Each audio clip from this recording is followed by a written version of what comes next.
Boa aula para as crianças.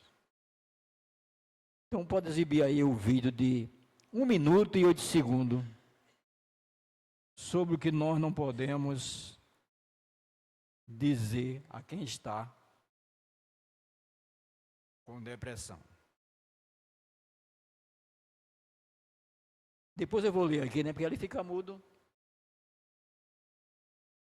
Nós muitas vezes não percebemos. Já está na quinta, né?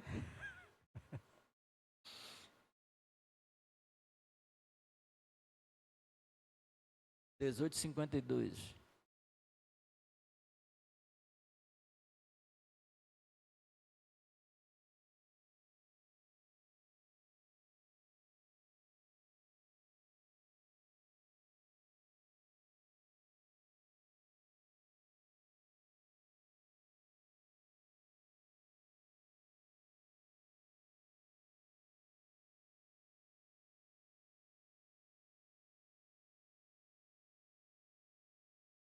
Pronto, Setembro Amarelo.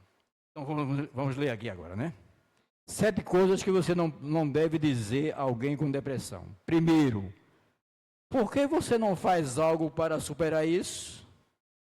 E a resposta: a depressão suga a energia da pessoa.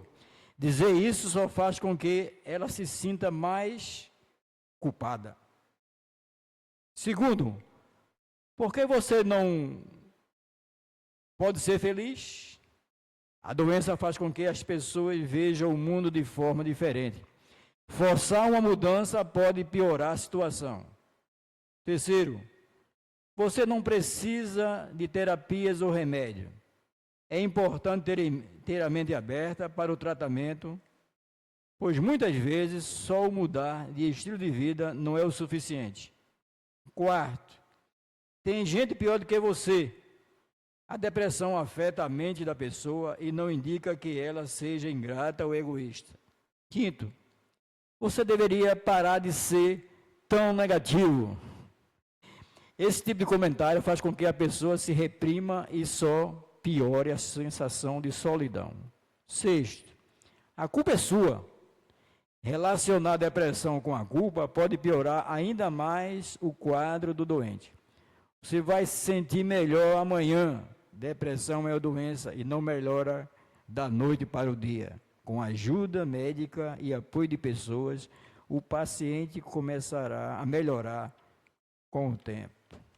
Por isso que foi instituído o setembro, né, Setembro Amarelo, para a cura de uma doença mental chamada depressão. Outra doença é a ansiedade, né? A ansiedade é você estar com excessiva preocupação com o futuro. Por isso que Jesus diz, né? Não andem ansiosos, né? Basta cada dia o seu mal. E a depressão é você estar olhando para o retrovisor, olhando para o traseiro aqui, ó, o passado. O texto que nós lemos fala de um servo de Deus que passou por essa dificuldade, Elias. Então, Elias começou o seu ministério profético no ano 874 a.C., no mesmo ano que Acabe se tornou rei em Israel, no Reino do Norte, né? Em 873, Josafá se tornou rei de Judá. Por isso que eles eram contemporâneos. E a missão de Elias, que era tesbita dos moradores de Gileade. Ele morava na corte e saiu da corte e foi morar no meio do povo. Lembra uma pessoa muito interessante na Bíblia, né? Moisés, que vivia na regalia do império, lá de Faraó, e abandonou isso aí para viver no meio do seu povo. Então, Elias também foi assim, vivia na corte, mas saiu para viver no meio do povo, lá nos moradores de Gileade. E ele recebeu uma missão de Deus. Interessante que nós sempre recebemos algo da parte de Deus. E a parte que Elias recebeu era denunciar a idolatria, as injustiças sociais do rei Acabe e de constituir Jeú como rei de Israel. Interessante, se eu parasse aqui e abrisse um parêntese para nós estudarmos ética cristã na política, nós teríamos aqui um exemplo de nós termos a missão profética. Ética política, ela se baseia em 3 pilares. Primeiro, a soberania de Deus, porque as instituições, as autoridades foram instituídas por Deus, por isso nós devemos obediência. Segundo, é que nós devemos ter responsabilidade humana, critério para escolher as autoridades. O Salmo 100 fala sobre isso, modelo de bom rei. Nós devemos ser criteriosos em quem nós vamos escolher para nos governar e para legislar. E terceiro, nós temos a missão profética, essa de Elias aqui, denunciar um governo ruim, um governo injusto, um governo que praticava idolatria. Interessante que essa idolatria era praticada pela sua esposa, Jezabel. Eu me lembro quando eu estava no primário, eu tinha uma professora, não foi minha professora, mas o nome dela era Jezabel. Eu até estranhava esse nome, era pequeno, mas estranhava. E essa professora, infelizmente, morreu afogada. Vocês já pensaram? Vocês queriam ter uma filha para chamar o nome dela de Jezabel? Diz que Jezabel foi uma das piores mulheres, se não foi a pior mulher que tem na Bíblia, né? Então Jezabel era essa mulher que fez com que induziu o povo de Israel a abandonar o culto a Javé, a Jeová, para introduzir o culto a Baal. E essa mulher tinha 4 características. Ela era idólatra, porque induziu isso aí ao povo adorar Baal. Ela era imoral, a diferença entre imoralidade e ética, né? Ética é você fazer o que é correto, obrigatório. Imoral é você fazer certo ou errado. Fazer o que é certo ou errado. No caso dela, que ela é imoral, é que ela cobiçou a vinha de Nabote. E aí, Nabote não quis vender porque a terra é minha, é minha herança, ela mandou Acabe matar Nabote para tomar a terra de... Era grileira ela era grileira. Então ela era imoral. Terceiro, ela era manipuladora. Sabe o que é uma pessoa manipuladora? Uma pessoa que induz os outros a pensar como eles querem. Ou seja, as pessoas se tornam um fantoche na mão dessas pessoas. Ela tem que pensar como ela quer. Se torna uma pessoa manipulada, um marionete. E quarto, ela era perseguidora dos profetas. No caso aqui, perseguindo Elias. Há quem diga que o espírito de Jezabel permeia a igreja, né?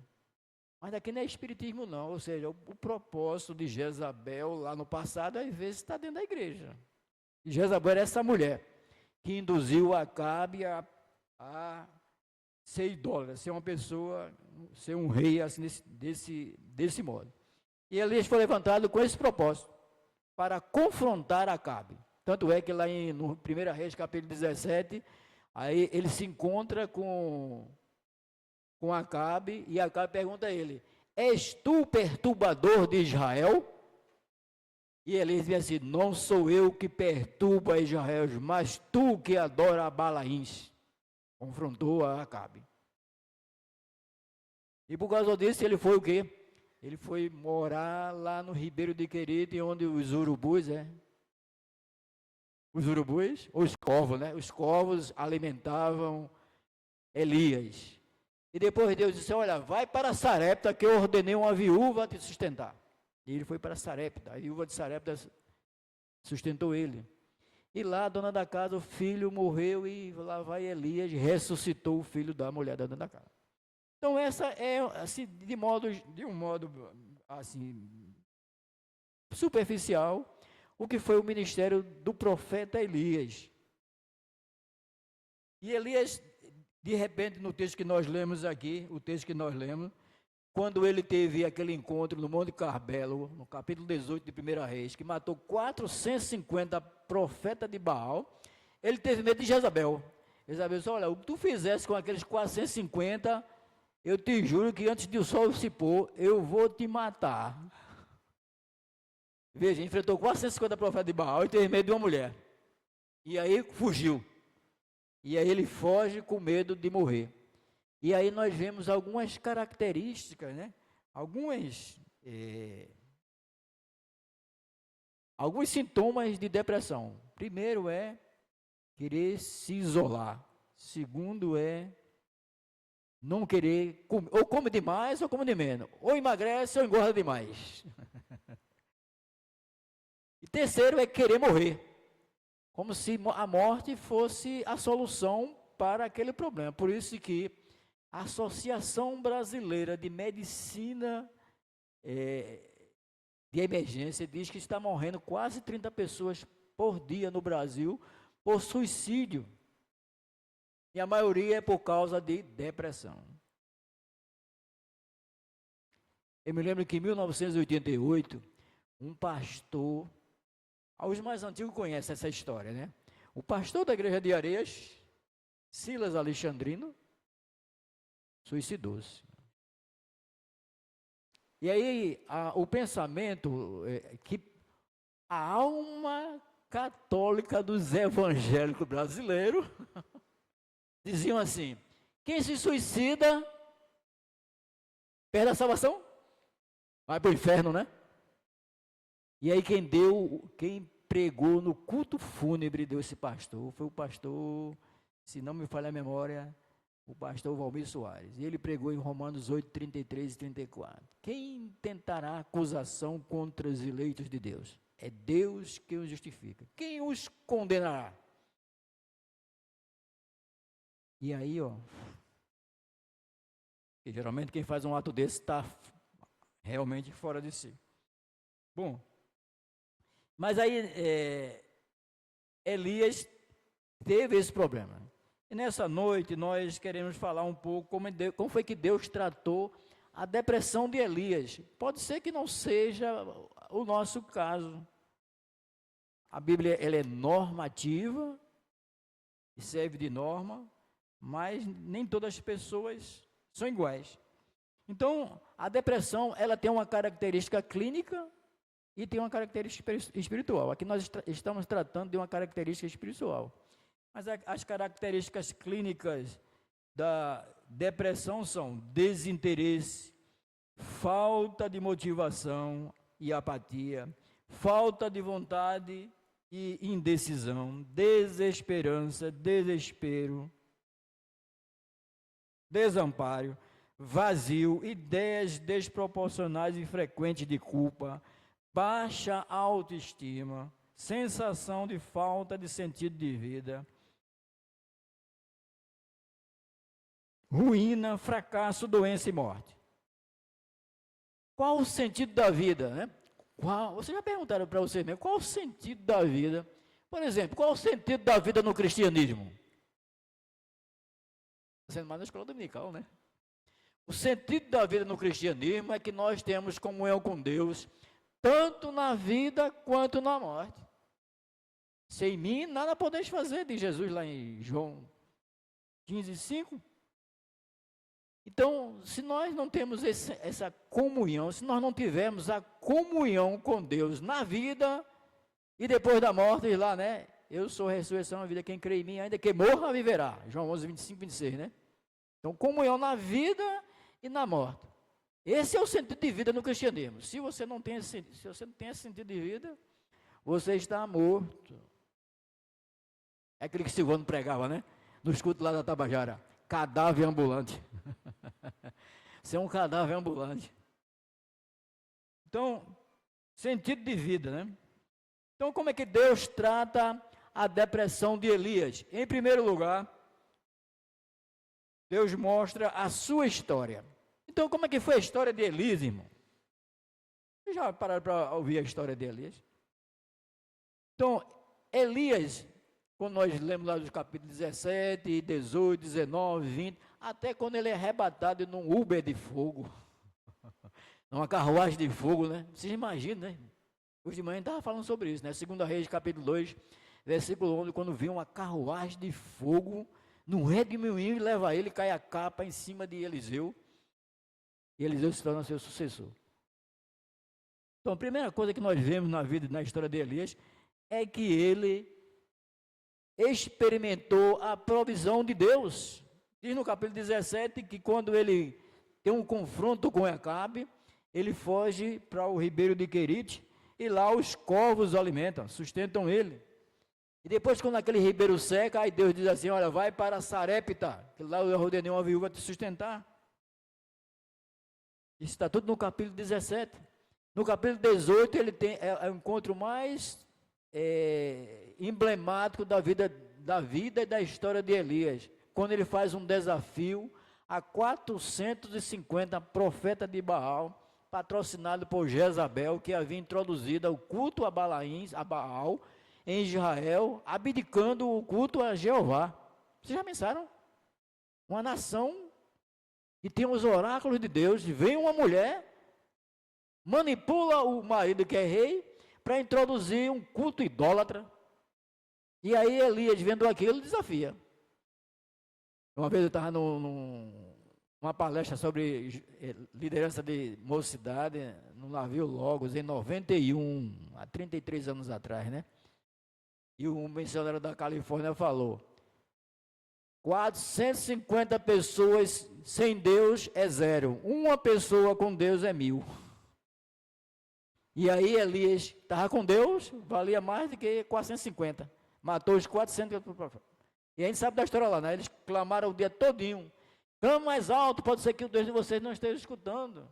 E aí nada, ele disse: ó, deixa que eu vou fazer isso aí. Ajeitou o altar, clamou, caiu fogo do céu, que lambeu água embaixo. E aí Elias matou os 450 profetas. Essa é a história de Elias.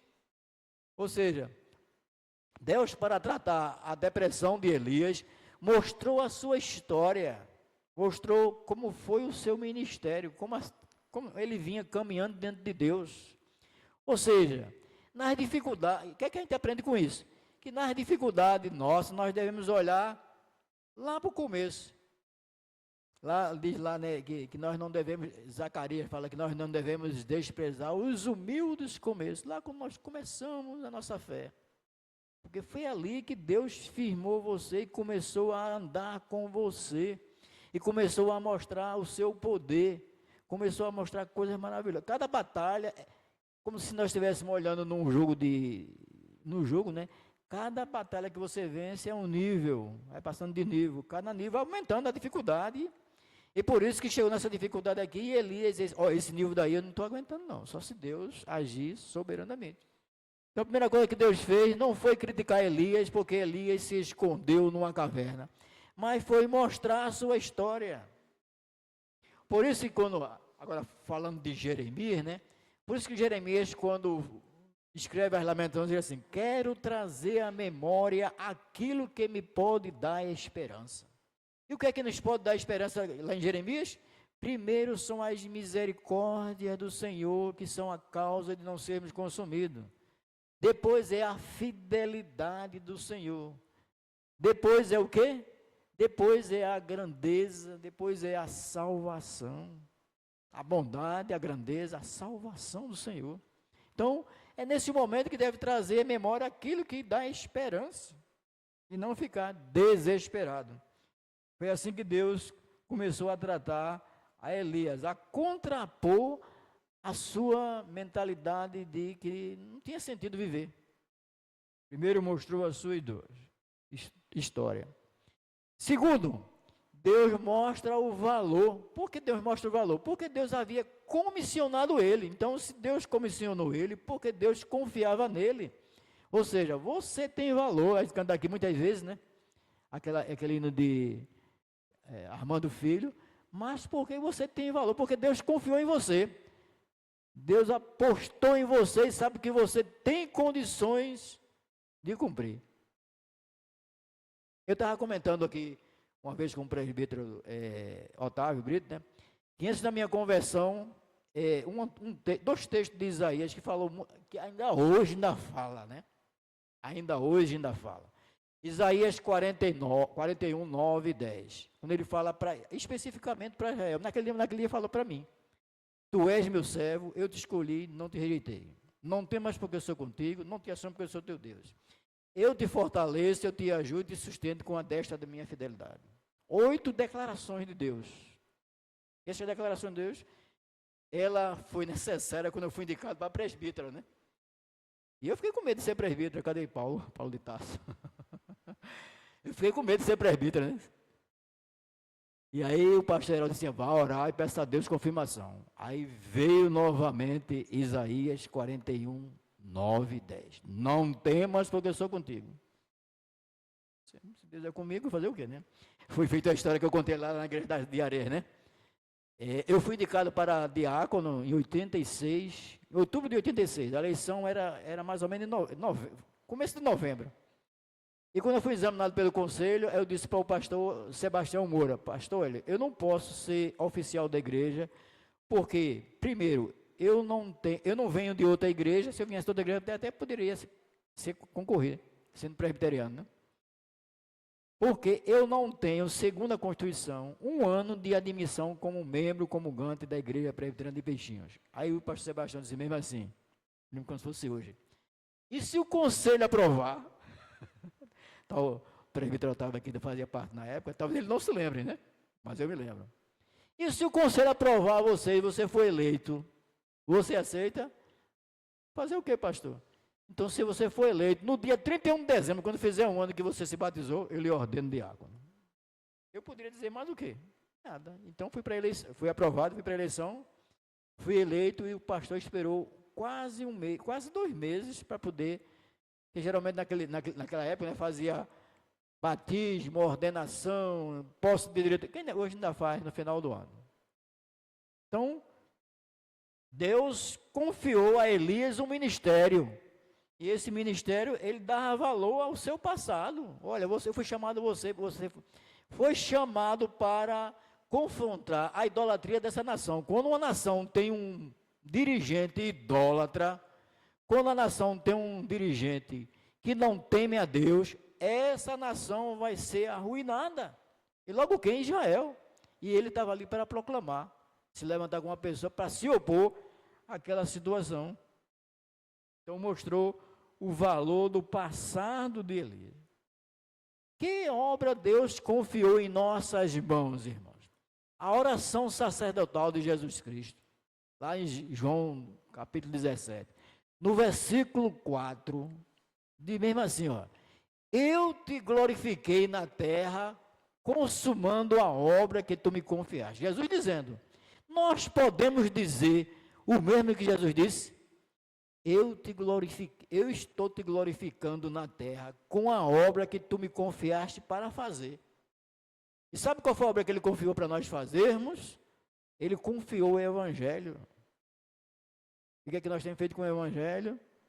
Temos proclamado, temos vivido. Então proclame, irmão, o evangelho. Então Deus deu valor ao passado de Elias. E em terceiro lugar, como é que Deus trata a depressão de Elias? Deus esperava que ele continuasse a fazer aquilo que ele estava fazendo antes. E aí Deus dá 3 atribuições a ele. Era para ele ungir Hazael, rei da Síria, era para ungir Jeú, rei de Israel, e era para ungir Eliseu, que seria seu substituto. Ou seja, Deus ainda tinha planos na vida de Elias. Apesar de muitas vezes acharmos que, como Moisés, quando viu o mar vermelho na frente, que viu, olhou para trás, viu o exército de Faraó, pronto, é agora, vai se acabar, todo mundo aqui. E o que é que Deus diz para Moisés? Diga ao povo que marche. Não é atos proféticos não, né? A ordem é para marchar, não, que já passou, viu? Não é atos proféticos não, mas era para caminhar. E aí quando ele toca o cajado no mar vermelho, o mar vermelho se abre e ele passa a pé enxuto. No caso de Elias, ele foi recomissionado a continuar a obra dele. Então, quando ele estava na porta da caverna lá, e muitas vezes quando nós estamos em dificuldade, nós vamos para a caverna, né? Ficamos escondidos na caverna. E a caverna simboliza um lugar de sofrimento, mas também um lugar de reinício. Ou seja, de nós estarmos à disposição do Senhor para fazer a sua obra. Então, muitas vezes nós pensamos que Deus se esqueceu de nós, ou nós já fizemos demais e nós não suportamos, assim como Elias, suportar a pressão. Porque tem um momento que, humanamente falando, nós não suportamos a pressão. É por isso que muitas pessoas entram em depressão e se suicidam. E nós que estamos de cá, criticamos quem fez aquilo, mas não sabe o que aquela pessoa estava passando, não sabe que problema eles estavam enfrentando e não chegou junto para ajudar. Por isso que foi instituído esse Setembro Amarelo, né? Porque se tiver com problema, procure ajuda, fale, diga o que está passando, para que possa ajudar. Procure ajuda. Elias correu aqui, mas ele teve o privilégio, foi uma depressão espiritual, de caráter espiritual, ele teve o privilégio de falar com Deus. Você também tem o privilégio de falar com Deus. No seu quarto, ore, converse com Deus. Então, você está deprimido? Se você está deprimido, então você precisa se tratar. Se for de origem clínica, os médicos vão dizer o que é que você deve fazer. Siga as orientações do médico. Se é depressão espiritual, renove o seu pacto com o Senhor. Ou seja, busque no Senhor. Lá em Paulo escrevendo aos cristãos de Éfeso, quando ele faz a parte final, capítulo 6, versículo 10, quanto ao mais, irmãos, sede fortalecidos no Senhor e na força do seu poder. Sede fortalecidos, ou seja, busque fortaleza no Senhor e na força do seu poder. Por que tem tanto crente fraco? Porque eu não sei se essa geração, ou se a minha geração é diferente. A minha geração dobrava o joelho e orava que banco tremia. A minha geração ia para a vigília e passava a noite orando. Eu aqui tenho um testemunho, se eu disser... E a gente buscava o Senhor. Está ali o Romário, irmão de Ronaldo, né? A gente buscava o Senhor. Era com Jocum, não era isso? Madrugada buscando o Senhor, de joelho orando. Presbiteriano de joelho orando. É penteca, né? Não, é crente buscando o Senhor, irmão. Buscando o Senhor. Então, busca o Senhor. Busca o Senhor. Buscai o Senhor, o seu poder. Buscai perpetuamente a sua presença. Se você anda na presença de Deus, assim como Elias andava, não sou eu que perturbo a Israel, mas eu ando na presença de Deus. Elias dizia que andava na presença de Deus. Já pensaram que intimidade ele tinha? Que nós podemos ter, não é diferente não, irmão. O mesmo Deus de ontem é o Deus de hoje e será eternamente. O que falta, às vezes, é dedicar tempo para buscar o Senhor. Buscar o Senhor, o seu poder. Então, você está deprimido, já fez uma avaliação médica. Esse é o lado clínico, né? E o lado espiritual. Você está vivo? Se você está vivo, é porque Deus ainda tem plano na sua vida. Ou seja, os propósitos de Deus para a sua vida não se encerraram ainda. E qual o propósito de Deus para a nossa vida?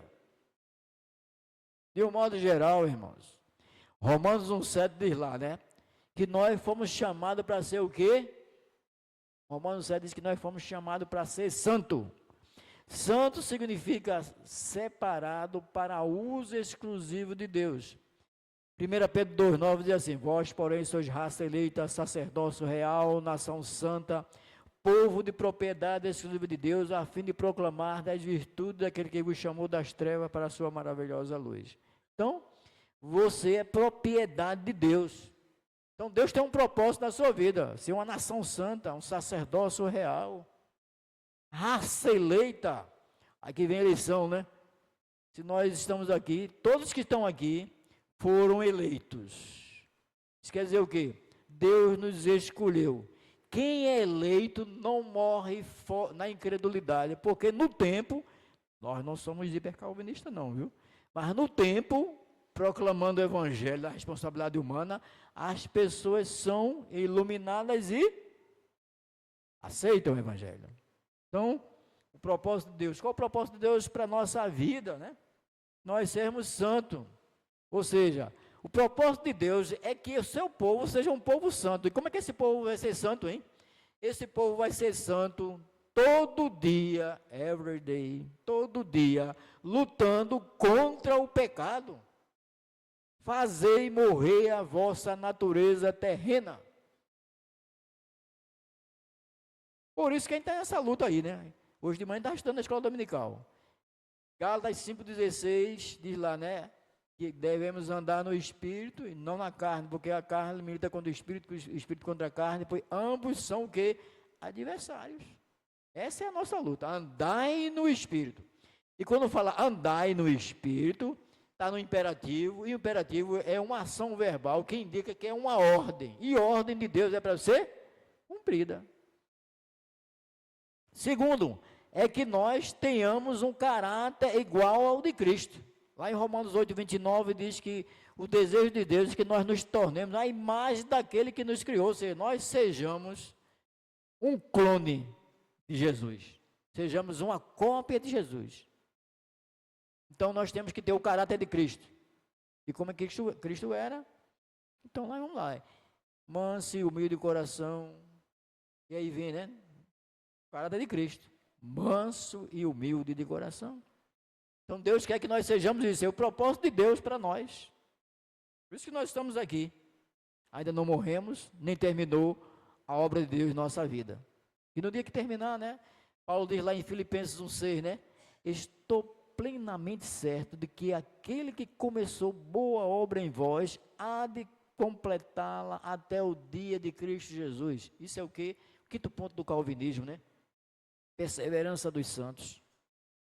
Então, se você está vivo, é porque Deus ainda tem planos e propósitos para você.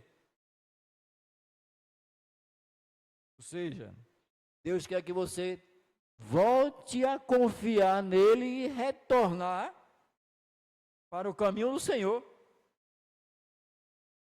para andar nos propósitos dele. O que é que nós aprendemos nessa noite, irmãos? O que aprendemos nessa noite é que, embora sejamos salvos, tem algum calvinista aqui?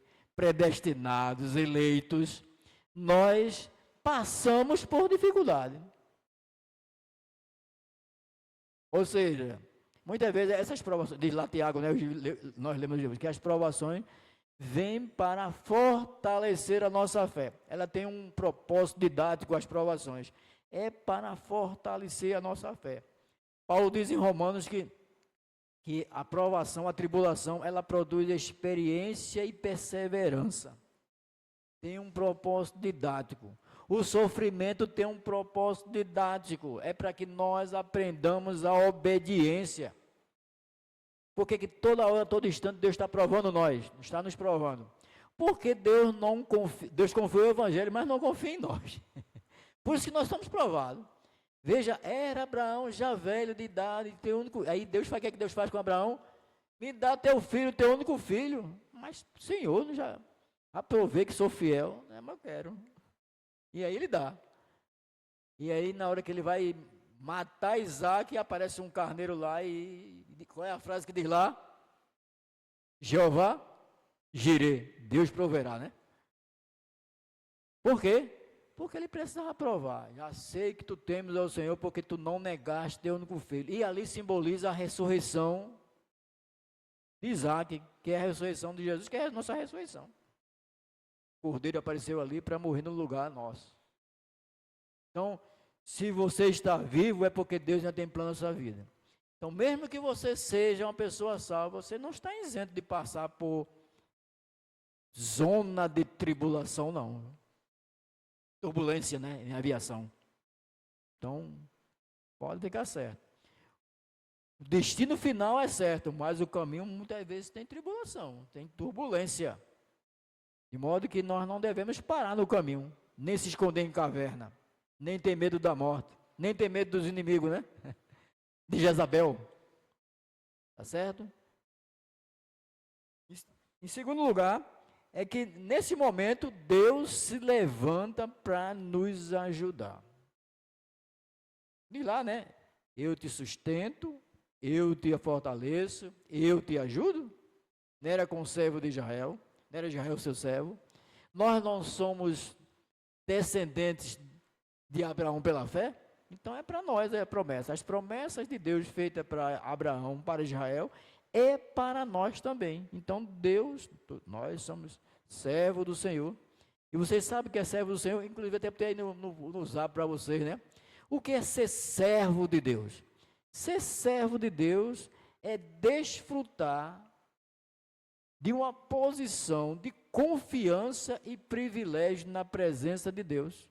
Diz lá, João 12, 26, né? Se alguém me serve, siga-me. E se alguém me seguir, onde estiver, estará meu servo. E se alguém estiver onde eu estou com o Pai o honrará. Olha que posição, né? Ser servo do Senhor é desfrutar desse privilégio. Então, para nós encerrarmos, mesmo que nós estejamos passando como Elias passou por esse momento espiritual difícil, nós devemos renovar a nossa confiança no Senhor, porque Ele está no controle de tudo, irmão. Nada foge ao seu controle. Tudo que acontece é propósito de Deus para a nossa vida. Aquilo que nós estudamos de manhã na escola dominical. Tanto as coisas boas, né? Sabemos que todas as coisas cooperam para o bem daqueles que amam a Deus, daqueles que foram chamados segundo o seu propósito. Romanos 8, 28.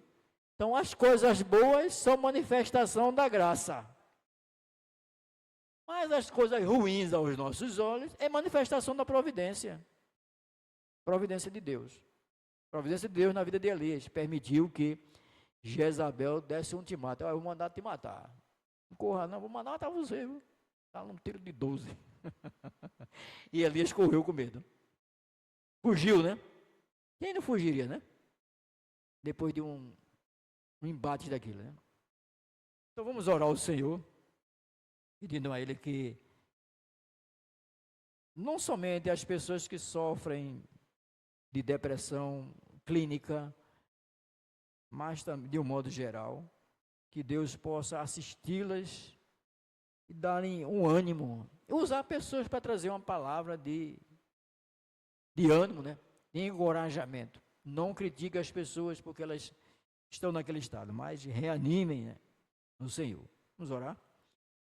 Senhor nosso Deus e Pai que estás no céu, nós queremos te dar graças, ó Deus, porque tua palavra, ela é normativa e ela nos ensina especificamente nessa depressão espiritual, de modo espiritual, na vida de Elias e na vida dos teus servos em todas as eras da igreja. Ela possa trazer alento para nós, não deixando, Pai, que os problemas, as preocupações do mundo venham sufocar a nossa fé, assim como aquela semente que caiu entre os espinhos, por causa das preocupações, não foi de muito tempo de duração. Senhor, que tu possas estar estendendo a tua mão e curando as pessoas que estão com depressão, seja ela clínica, seja de qualquer outra natureza. Tu sabes como é difícil vencer essa dificuldade. Tanto é, o Pai, que está registrado em tua palavra as pessoas que, na Bíblia, que passaram por essa dificuldade. O próprio Moisés pediu para morrer de que levar aquele povo, porque aquele povo era rebelde durante a caminhada de sair do Egito para Canaã. Ele pediu a morte. Entrou também num estado de depressão. E muitas vezes, ó Pai, também nós, com nossos problemas, não vemos saída. A saída é para o céu. Diz o Salmo 121, né? Eleva os meus olhos para o monte. De onde virá o meu socorro? O meu socorro vem do Senhor, que fez os céus e a terra. Então, quando estivermos em problemas, lembremos dessa declaração do Salmo 121. Elevar os olhos para os altos, para o alto céu, porque é de lá que vem um socorro. Deus é refúgio e fortaleza, socorro bem presente nas tribulações. Salmo 46, versículo 1. Para que o Pai das dificuldades da vida não venha não venhamos a naufragar na fé e a ficar pelo caminho, Senhor, mas renovarmos a nossa força, a nossa confiança de que tu podes mudar a situação. Assim ficou Davi quando um grupo de filisteus levaram as pessoas e muitos chegaram Davi e diz lá em 1 Samuel 30 que ele ficou desanimado, mas ele se reanimou no Senhor. 1 Samuel 30, versículo 6. Por isso, Deus nos dá essa direção, nos dá essa convicção de que os problemas, eles são temporários. Os problemas, ó Deus, não hão de durar. Nós somos mais importantes do que os problemas. A ética personalista diz isto. As pessoas são mais importantes do que os problemas, porque as pessoas foram criadas à imagem e semelhança de Deus, e Jesus morreu pelas pessoas. Os problemas vieram por causa da desobediência do ser humano. E por isso nós, como diz Salomão em Eclesiastes 7:29, Deus colocou a eternidade no coração do homem, mas ele se meteu em muitas astúcias, em muitos problemas, em muitas situações difíceis. E por isso, muitas vezes, não vê saída. Fala ao Pai, aos nossos corações, ao coração da tua igreja, ao teu povo, as pessoas que, como diz a Associação Brasileira de Medicina de Emergência, 30 pessoas se suicidando por dia, é motivo de nós estarmos preocupados como cristãos, orar por essas pessoas. Nós somos sacerdotes, precisamos interceder pela nação, pelos problemas da nação. Não podemos ficar de braços cruzados. Nem eu nem você podemos ficar de braços cruzados enquanto os coitados não sabem ao certo para onde irão, Senhor. Aquela música lá do Logos do passado, que nós cantávamos tanto. E essa é a nossa responsabilidade como nação santa, raça elita, nação santa, sacerdócio real, povo de propriedade exclusiva de Deus. Nós estamos exercendo o nosso ministério de sacerdote, intercedendo por esta nação, pelas pessoas que estão angustiadas, deprimidas, tristes, solitárias, e sem ver uma saída, querendo resolver o problema através do suicídio, Senhor.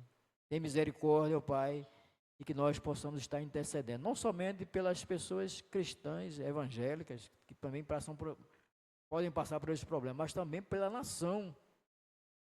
Nós fomos chamados para proclamar o reino. E o reino de Deus não é somente nessas 4 paredes, que se chama igreja, onde nós estamos reunidos. Mas é uma nação inteira, é a humanidade, que precisa ouvir a mensagem do Evangelho. Nós